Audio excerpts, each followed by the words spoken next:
Hello. This module will deal with the basics of the inspector database with an emphasis on desktop shortcuts and the starting form for inspectors. Let's begin by double-clicking on our inspector database shortcut. If you do not have a shortcut, or if your desktop database shortcut does not have your name on it, please let the supervisor of the MSFW program know, and they will provide you with an appropriate shortcut. You'll also notice that I am using the generic inspectors template database, so there may be some very basic visual differences between what you see on my screen and what you see on your own. Rest assured that the actual structure of the database and the usefulness of what you learned today will still be very much the same. So let's double-click on inspectors. Now, immediately we are presented with a small pop-up form called Starting Form Inspectors. And I just wanted to say before we begin that the entirety of the MSFW database will be handled through pop-up forms like this. I have specifically designed it so that no further access knowledge is necessary for a full and constructive use of the MSFW database. So, let's have a look around this first form.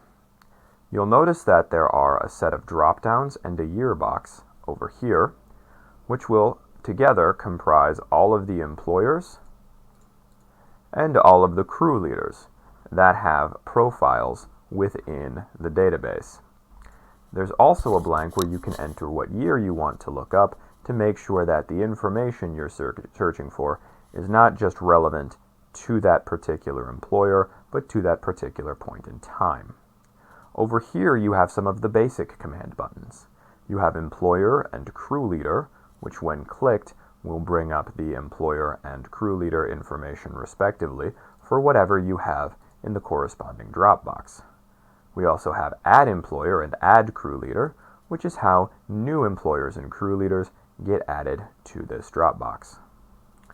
And then of course there is the Save and Close button, which will be how you close out of the program altogether and shut down your database. Here at the bottom we have 4 larger command buttons, which are going to correspond with commands or processes that are independent of any kind of year profile or employer. What that basically means is you can click on these buttons without any other forms open. Most of the forms you'll work with have to be assigned to a specific employer or crew leader. These refer to larger structures within the MSFW program. From left to right, they are the complaint form and process complaint form. These are going to be for adding and processing complaints into the system, printing a parent violation and approving a parent violation, which will allow you to physically print copies of a particular apparent violation for your own records or reporting purposes, as well as opening a large bird's eye view form of all of the apparent violations currently in the database in order so you can make sure that they are all appropriately processed. Again, the starting form for inspectors is going to be where most of the basic processes and actions take place.